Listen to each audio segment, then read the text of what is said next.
On behalf of the large crowd that has gathered here, the thousands that is following us live stream, and the entire Region 7, it is my honor and pleasure to welcome a person who has really changed Guyana for the best. This gathering here this morning, it's a demonstration of our appreciation for what the government has done for Region 7 and Guyana as a whole.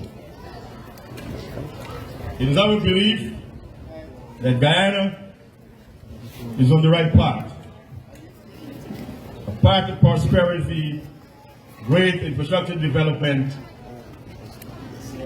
and oneness, one Guyana. We can feel it. We can feel it here this morning. And so, I would like all of us here, once again, to give our kind and loving President a warm welcome. Put your hands together.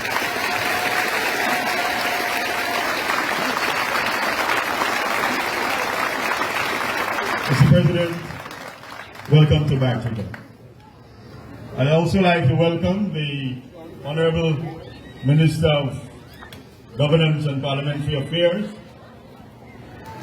She's no stranger to you, of course. She's responsible for turning Region 7 around. The Honorable Gail Teixeira.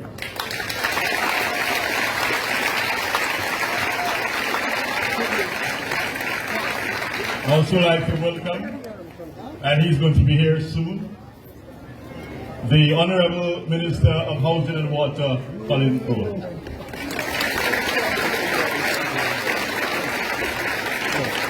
You might have not been here, but you know what I'm talking about. All right, and also in our midst is the Honorable Minister of Labour, Mr. Joseph Hamilton.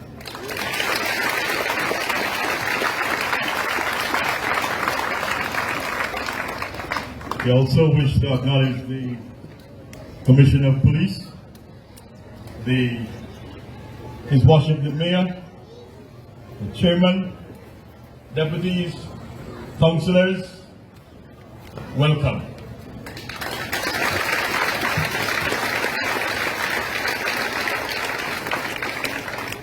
And most of all, you the residents. Welcome. Well, the moment that we all been waiting for, to see this great leader. And you know, saying that it goes in a kind of Guyanese way that the best is often, you often take some patience. And so you have endured. And our leader is here this morning. And he will address you. You will have a chance to ask questions and also to show your appreciation to the government, what he has done so far. As I said, we have a very short program, and I'd like to call on a very young man. He has been creating some wave in the field of poetry. Mr. Jermaine Joseph. Jermaine launched his first book of poetry recently, and this one is entitled A Man with a Plan.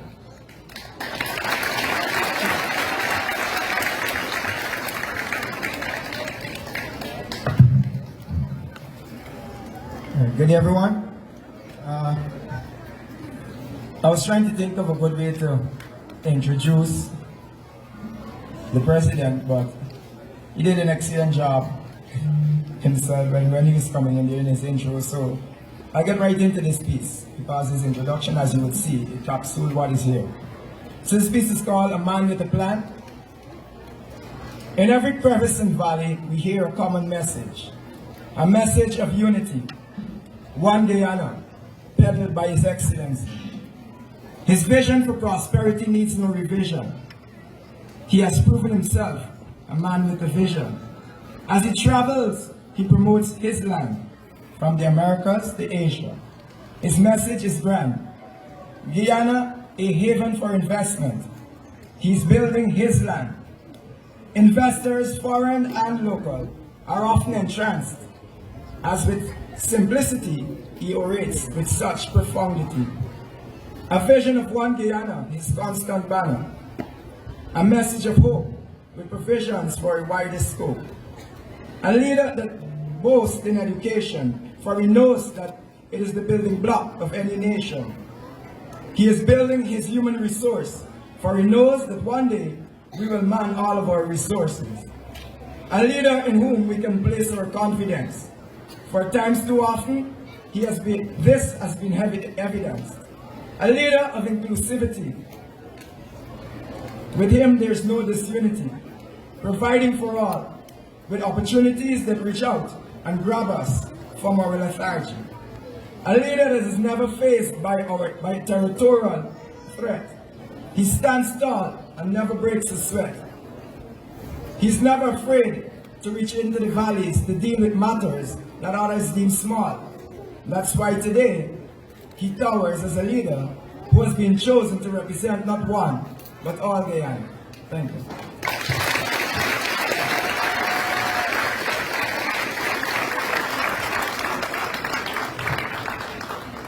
Excellent. As I would have mentioned, Jermaine has just published his first book, and so you can have it from him. Regular stores around Bartica. We've come to the point now where I would ask someone who we often will hear the old boys, they're saying that we have just stopped our passport. Because you have done tremendous work in Region 7 and continue to do so. All the development that you've seen throughout the length and breadth of Region 7, the Honorable Minister of Governance and Parliamentary Affairs, and also the geographic responsibilities for Region 7, the Honorable Gail Teixeira.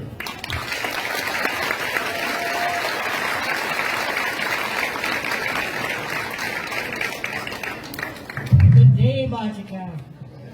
Good day. You have made me so proud today. I have to get my honorary citizenship here. I don't know if the police will grant me residence. You think so?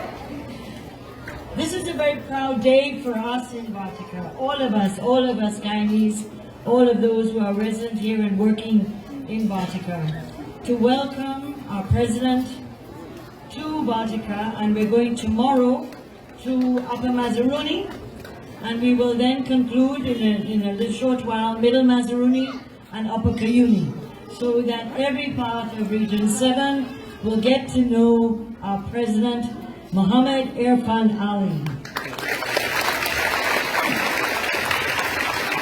Our President promised us on getting elected that we would hit the ground running.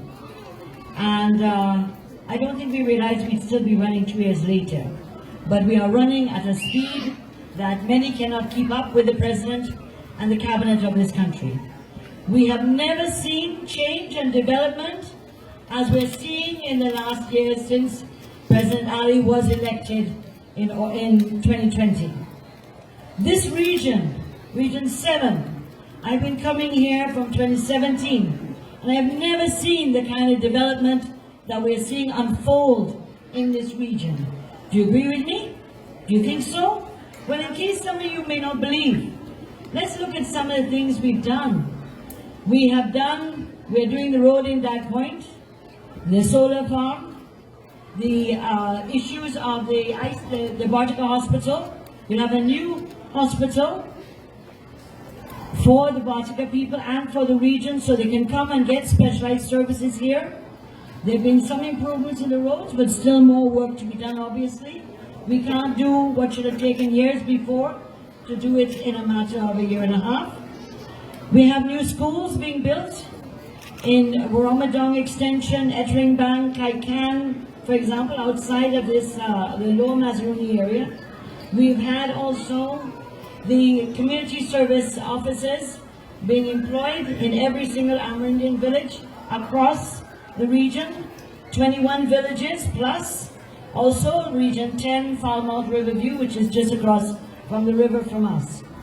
And the President is bringing in more initiatives in addition to the cash grant, in addition to the increases in old age pension, in addition to the COVID relief which was given out in 2020, the end of 2020. The President is coming with more initiatives to bring relief to our people, to reduce the impact of the pandemic and the global fuel and food crisis on our people as it is affecting all countries of the world. We have been able to provide tractors and to different villages such as Philippi, Jawala, Kako, Waramadong, Parima, Chinawing, and there were over 200 scholarships in the Gold Program awarded last year from this region alone. And that was a big challenge because we went to all the villages to encourage people to apply. We've been doing a lot in this region. Police stations are being upgraded, such as in Baimadad, that has, and also which was a terrible police station in terrible conditions. And I'm sure the Commissioner of Police who's here will find that it's much better accommodation for his men.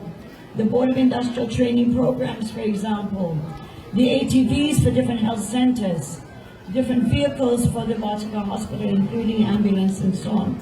So that this region is moving forward in terms of the social services, improving access to education, particularly the cash grant and helping parents. Particularly we have a large number of single-headed, female-headed households that they are able to furnish their children with the things they need. There's much to challenge, much to cover in this region. It is the second largest region in the whole of the country, with diverse geography and many areas only accessible by plane or by boat. So we want to thank you for trusting us, for putting your trust in our government and in our President, that we will be bringing this region up to standard. It has been neglected for a long time, and this time the Region 7 be given that priority and prominence. I assure you that President Ali is going to do that, and we're doing that with all our programs, social programs, physical infrastructure, the roads, the health centers, the educational centers, and jobs, and creating economic activity. In the mining and the business areas, we're also seeing the advancement of the cost of the fuel, the price of gold, but also we've seen the increase in fuel. And that poses challenges to us, and we have given concessions, but still in many parts of this region, fuel is really prohibited. And we have to examine. There's nothing much we can do about it, but we have to look at, as the President is bringing relief to people, to make it easier to cope with some of the challenges we'll face. And so I don't want us to anyway take up the time that I know you've been waiting for a long, long time for the President. And so we know that you want to hear from him. But I just want to say from my heart, thank you very much. Coming here this morning, landing on the airstrip, the warmth and the hospitality of Barticians, which I've always benefited from since 2017, you showed in an outpouring of love that I could not have anticipated. You brought tears to my eyes to feel so proud of you and so proud to have a president like President Ali. So thank you again, and I will continue to be here, your servant in Region 7. Thank you very much.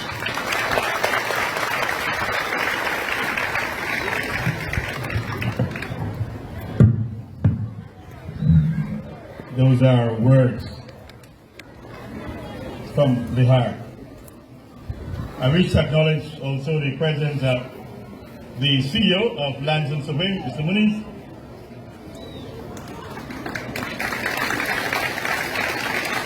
Our regional education officer, our regional health officer, our regional engineer, and our regional executive officer who shares the same title with me, Mr. Corbin Ward.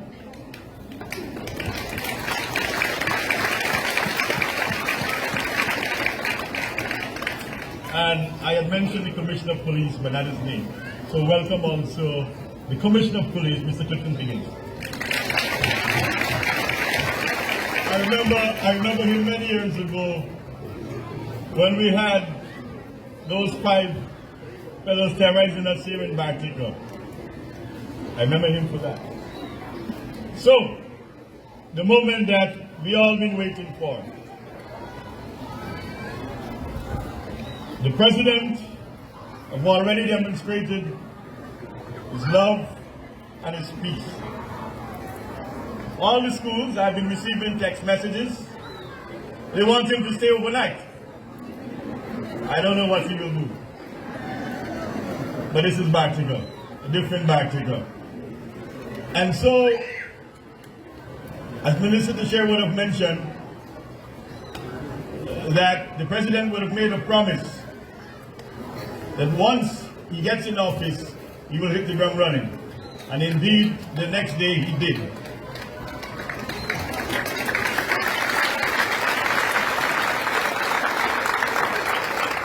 He took this beautiful country of ours in a time of flood and COVID. And I want to say to you in the most proud manner that Guyana, out of the entire world, during that rough period of COVID, really stand tall. Thank you very much, Mr. President, for that. You've made us proud. And today, you will share some of those happiness, loving and kindness with us. I wish to bring to this floor,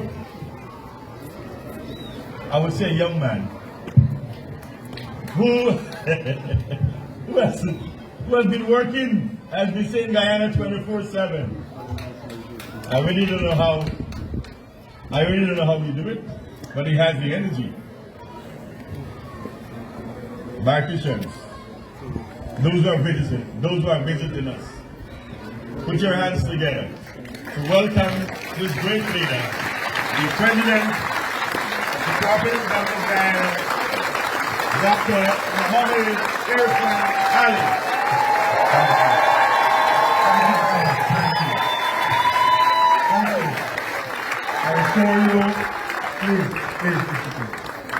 I assure you, my fellow Guyanese brothers and sisters, that there is nothing great or spectacular about me.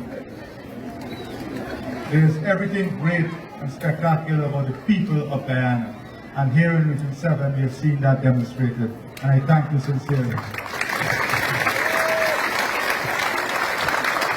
I said before that I'm very humbled to be your chief servant. I'm very humbled that life has given me this opportunity with the support of the people of this country to lead our country with a team that comprised of the cabinet, public servants, teachers, the Commissioner of Police, members of the joint forces. And the aim of this team is very simple: to make life easier,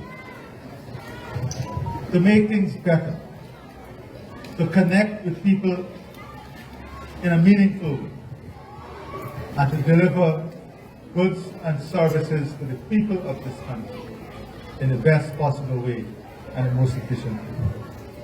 And this is all I ask of our team in supporting your aspirations, in supporting your hope. Life without hope is meaningless. Life without aspiration is static. And I get it. I understand that with every phase of development, there will be greater aspirations from the people of this country. So over the years, we have had development. We started with road with loom, then truss run road, then asphaltic road. But I understand that as development progresses, the aspirations and needs of people would also do so. Because every single person at a family level aspire to do better for their family every day. Am I not right? Every day, what do you as parents think about? Not a better future for your children? And then when you come together as a community, what do you think about? You think about a better future for your community. And then when we come together as a country, we have to think about a better future for a country. And I am not talking about a PPP country, an APNU country, a whatever country. I am talking about a country, Guyana. One Guyana. That is the purpose.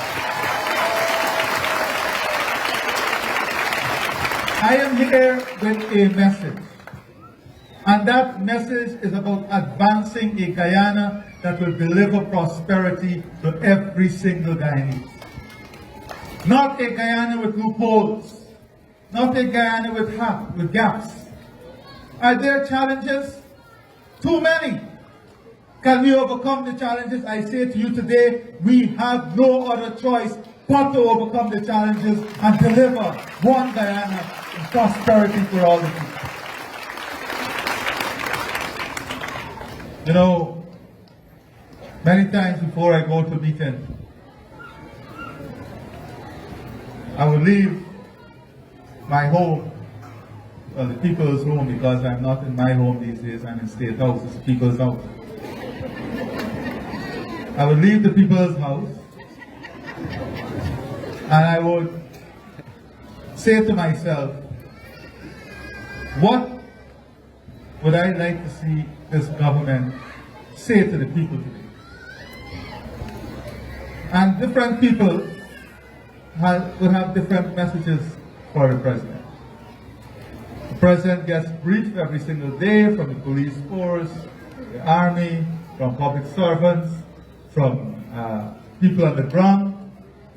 So you get briefed about communities you're going to.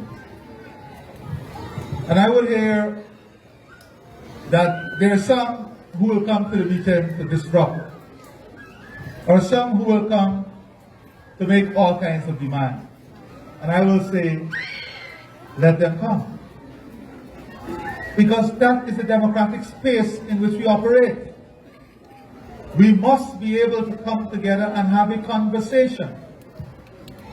And that is what I want. I want a conversation, but a conversation based on respect and based on facts. You see, to build one Guyana, we can't build one Guyana on falsehood. If you're religious people, you know, the religious text cannot stand or withstand falsehood. We have to build one Guyana, build our community, build our family on truth, on facts, and then we will get results. If we attempt to build it on falsehood, if we attempt to deny the path to prosperity and what we've accomplished so far, we're not doing the country an injustice, we are doing ourselves an injustice.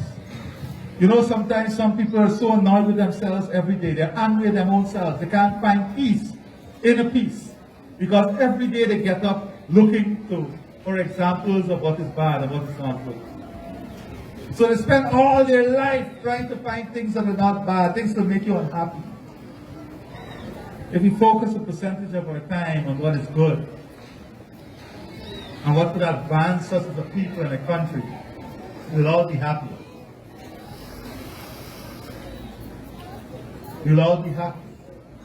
There is so much to celebrate, and I said to some people just a few moments ago, when you come to Region 7, and you come here in Bartica, and I look at you, all of you, beautiful Guyanese.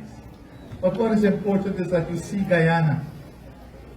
You see Guyana sitting next to each other, embracing each other, hugging each other, talking to each other. Why must we change this when we leave this environment and go out there? This is the Guyana we must have, where we have respect for each other. We can share the same space and we can communicate with each other. And I want you to put your hands together for this.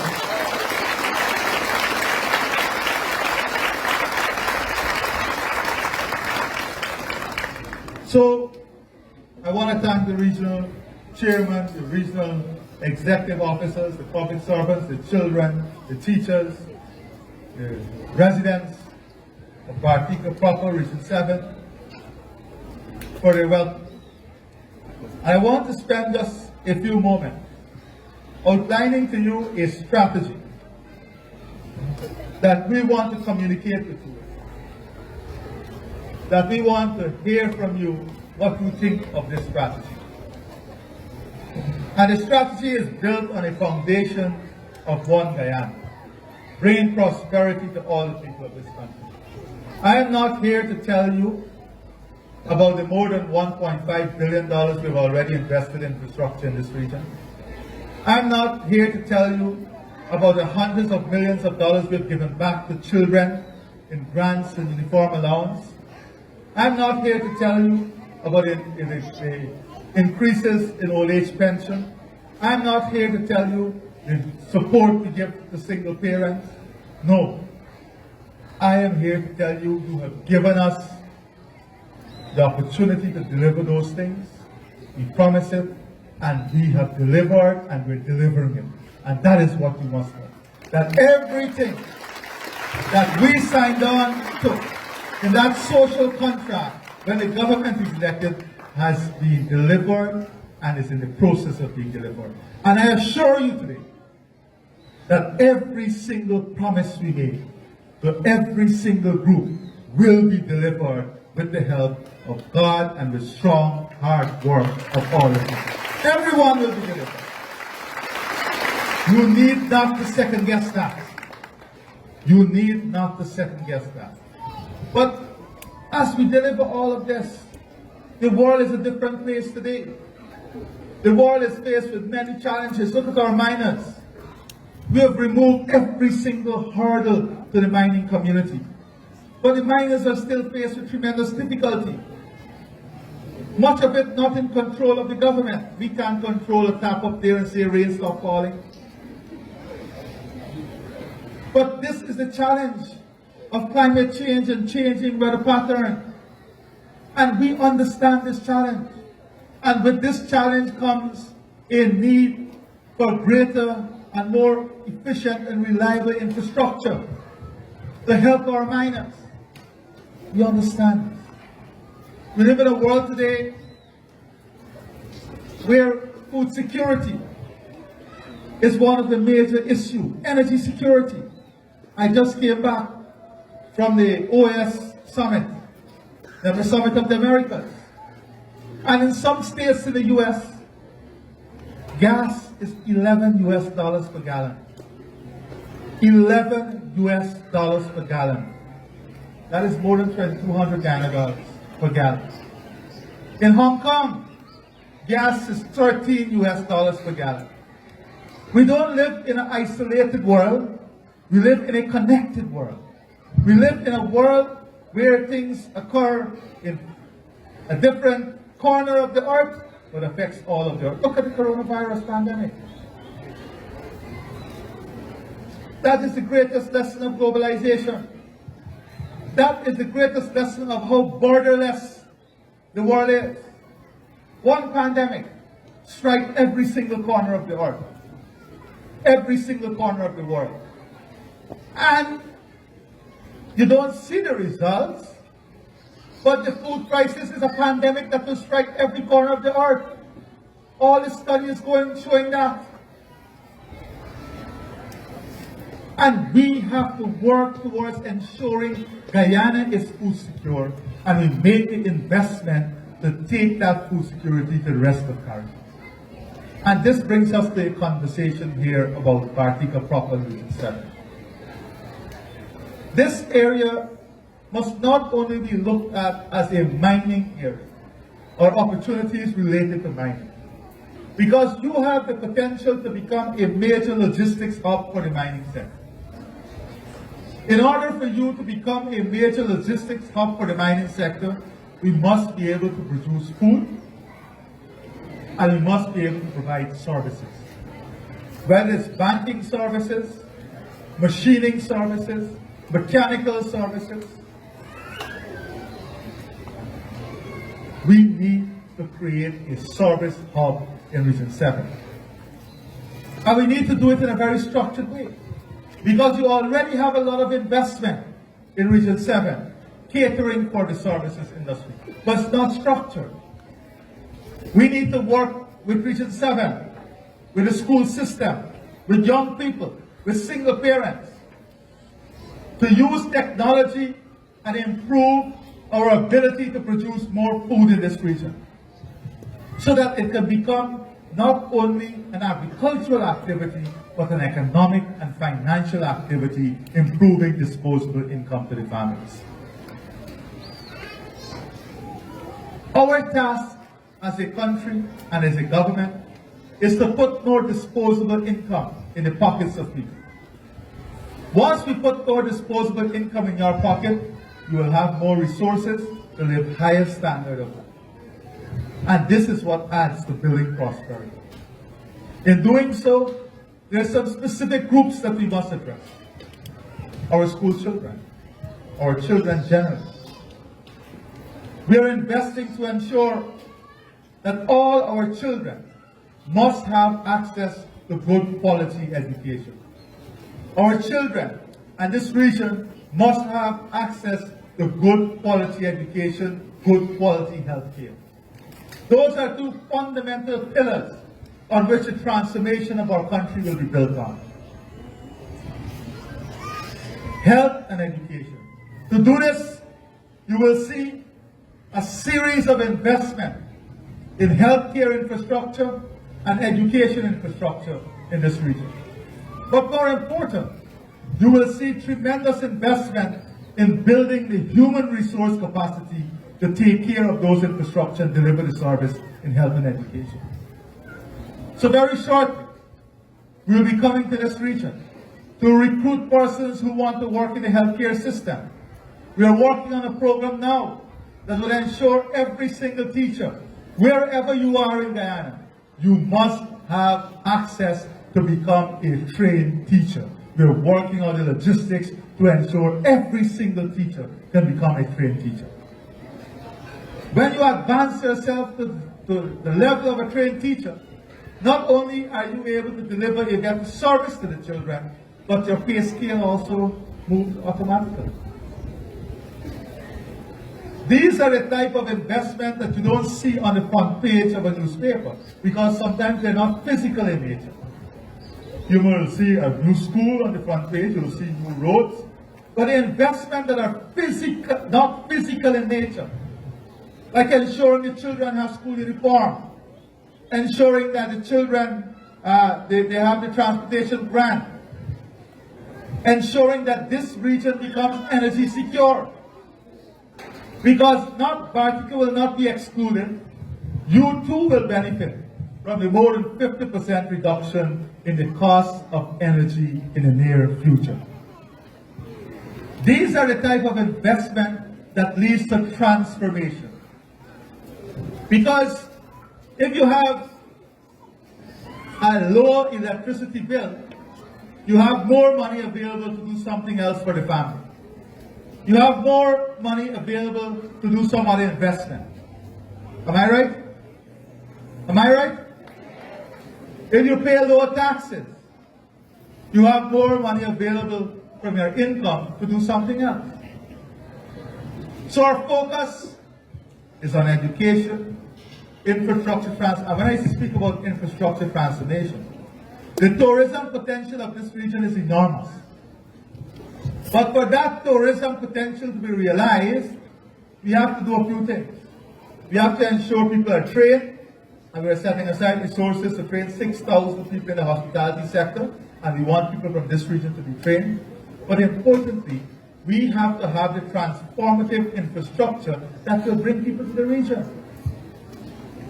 The days and time when you can spend 9 hours on a ferry to come to a region for tourism are far gone. If we are to build tourism, whether it's day tourism or weekend tourism or long stay, we have to be able to build a product that is connected to a wider product, and we have to build the infrastructure that will allow us to build that product here. And we're already talking about new hinterland connection, new roadways, starting the project that can allow you to drive almost on the opposite side of Bartica. These are the transformative infrastructure that will open up new opportunities, create new opportunities. And this is the vision that we are pursuing. A vision that is aimed at increasing prosperity and improving opportunities for you. So, our development path is one that sees a region that is viable, a region that is sustainable, energy secure, food secure, respond to climatic conditions with the investment we're going to make, one that supports the mining sector, not only from a mining perspective, but from the true value chain that is required for mining. We want to work with this region on becoming that important hub. Importantly, the Ministry of Tourism is working on packaging this region separately, because as you know, we are working now in partnership with Barbados on a joint initiative in which we will be marketing Guyana and Barbados together. To do this, we have to upgrade the roads. We have to upgrade the airstrip. We have to look at making this region and developing the capacity of this region to at least have a minimum municipal standard airstrip, airdrome, so that you can support the development in the hinterland. Those are things that are necessary to prop up the type of investment and type of projects that we want to deliver. I spoke to the teachers and the nurses, and many teachers and nurses told me this morning they want to be part of the government housing program. We have just gotten 120 acres of land, and we are going to work with the people in Bartica, the skilled men and women in Bartica, the small contractors in Bartica in Region 7. Let me say Region 7. The skilled contractors in Region 7. Very soon, before the end of August, the minister is going to come to meet with you, because we want to use that 120 acres of land to build at least 500 homes here using the labor and the construction services. You know what that would do? You know what that would do? That would not only deliver housing, that would create tremendous opportunities in the value chain for hardware resources, skilled labor, transportation services. All of this will be created with this one project. In addition to that, in addition to this, we are working on an infrastructure transformation plan that will see all the communities on the outskirts of Bartica linked with good infrastructure to the center of Bartica. We are already working with that with the Ministry of Public Works. And I've already given instructions on my journey from the airstrip to here. I had the opportunity to stop and interact with many beautiful children and teachers. And there are some basic areas that are giving the commitment today that we will complete before the end of this year. And this is in addition to the resources we have already allocated to the region. So the Precious Gem Nursery, you want a new walkway and drainage. I've already told the officers to take this down, and we're going to have this done for you. The St. John Baptist, you need a land filling at the back of your school, furniture and chalkboards. This will be completed long before the new term starts. The Future Builders Nursery, you want an extension of your food kitchen, and that is what I tell you, development is incremental. We started in this country where we never had a school feeding program. We brought a school feeding program to help children. Then we brought the kitchen to support the school feeding program. Now what we are hearing, we want extension of the school kitchen. You know why? Because attendance has increased. And children are going to school because this program is helping them. And because of that, we have to give you the extension of their kitchen, because we wanted to support the children and the improvement that is bringing to attendance of school. And these are the things that matter. Not all the noise you hear on social media, Not all the noise you hear about wanting to beat each other up sometimes. These are the things that matter. Delivering to people, giving them an opportunity, giving them a shot at life. And that extension for the Future Builders Nursery will definitely be done. And then, this is what I'm saying. Imagine we have school feeding program in all the schools. Imagine if every school now, we can have single parents who have children in those schools, doing 1 or 2 shared houses in every school, and supplying the school kitchen with the produce from those shared houses. That is how you build economic opportunity. That is what you call the trickle-down effect of investment from government. And guess what? You don't have to imagine it anymore, because I've instructed the Ministry of Agriculture to come here next week and do an assessment to see how we can expand the school shared house program. The Bartica Secondary School. There is the expansion of the TVET program, furniture and equipment. Well, not only do I believe them and I want it to be expanded, but this region must be a focal point for TVET education. And I want the Ministry of Education to come here and do an assessment so that we can do a full-fledged TVET center to support Region 7, so we can build the skills necessary to support the mining industry. We're going to team up with the private sector to get them to work with us, the mining industry. I'm going to ask Mr. Dennison is here, to work with the miners in building a program that will support the establishment of a full-fledged TVET center to support this region. So we will also do that for the Bartica Secondary. The 2 Mile Secondary, we have some work they want on the roof and a kitchen, an expanded food kitchen. I've already spoken to the REO. He said a contract has been awarded already for the roof, and we're going to do work on extending that kitchen in addition. The 2 Mile Primary, the photocopier, and of course, I spoke about a house lot for teachers. Those are things that we want to do. But let me tell you the vision of what the school must produce. Regardless of where you live in this country, every child coming out of primary school, you see, we never had this opportunity. We never had this opportunity I'm going to talk about. You hear and you read in magazines about the Silicon Valley, and you read about all these children that are into software development, and you hear how one of the richest men in the world dropped out of school and went into software development and became what? The richest man in the world. But what we have to do is to create the opportunities to give our children a shot at this.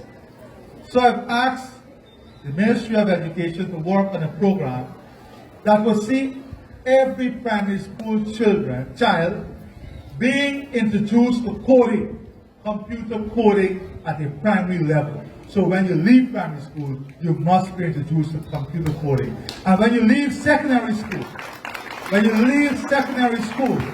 every single secondary school child must have an opportunity to have some development, at least in intermediate software development. This is the future we're talking about for Guyana. A different future, a complex future, a multifaceted future, a diverse future, a future in which we can all be proud of. And that is what we're talking about. I am not here for a quarrel. I'm here for a conversation. I'm here to listen to you. And that's why I will not speak for much longer, because I want to listen to you. But I want to say to you today that our history has taught us that we need to do something different now. That we need to take a path that is different. A path that is fulfilling for our country. And let me assure you, we can become the richest country in the world. We can become the country with the most opportunity. But if we are not a country that is humble, filled with love and united, we will not enjoy any of it. Because every day we'll wake up in a struggle and a fight against I don't know what. I call it the force of the devil. And I don't intend to have the force of the devil overcome the work of God.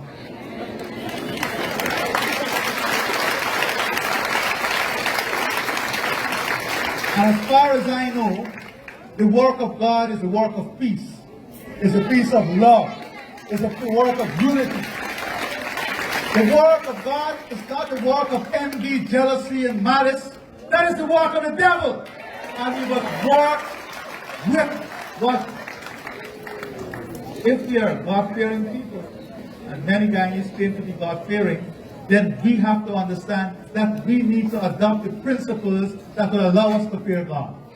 And if all of us adopt those principles, we have no other choice but to love each other.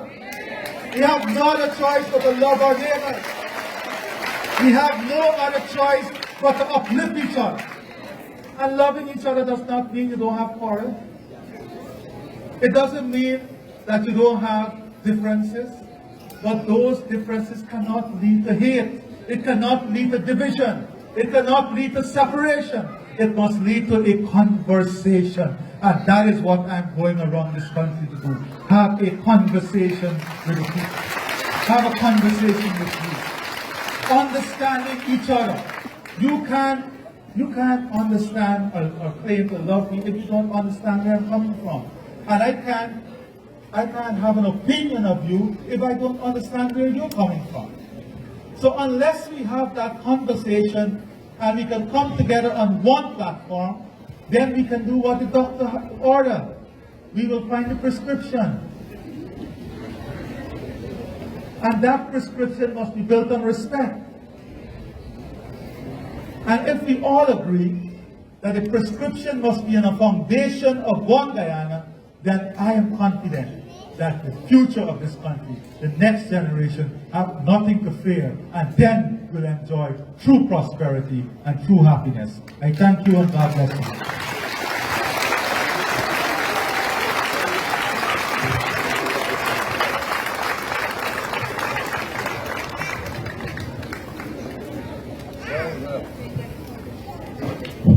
Well. You certainly did not wait in vain. A man of real peace. Very simple. And so, let us put our hands together once again. That is silent peace.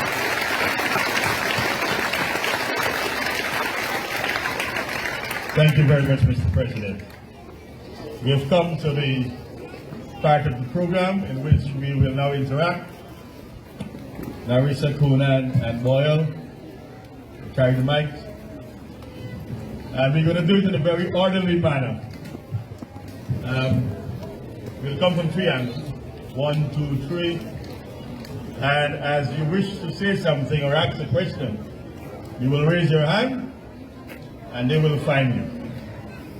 So, ladies, gentlemen, let us be peaceful and let us do it in a very orderly manner.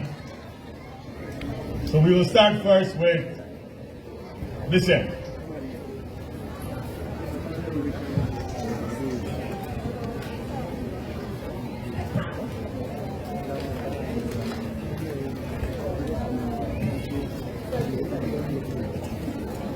Hello. The judges are a farmer in Bartica. They fear to teach anything of a farmer. So I would like to ask if they have anything to say about farming, because I'm a farmer. I represented all the farmers here in Bartica. I don't remember what to come up, but I come up.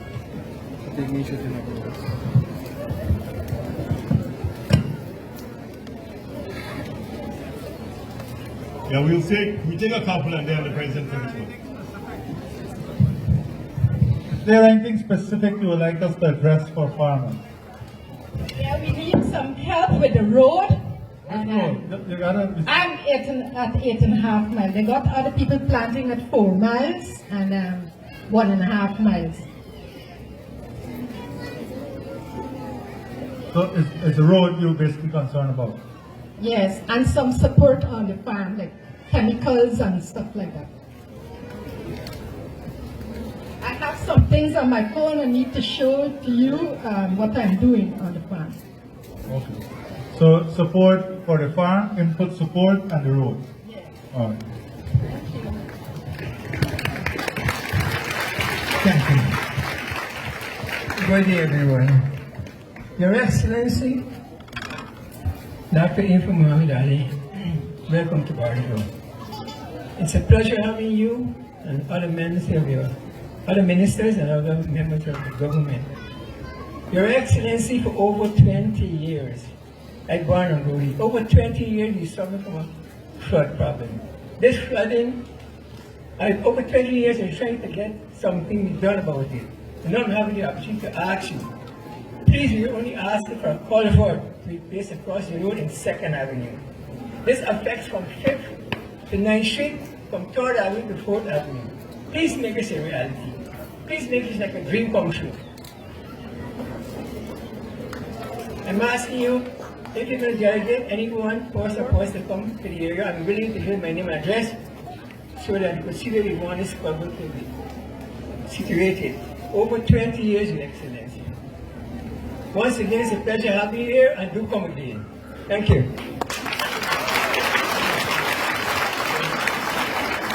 My name is Richard Embleton, 62 2nd Avenue, Bartica, over 75 years. Thank you.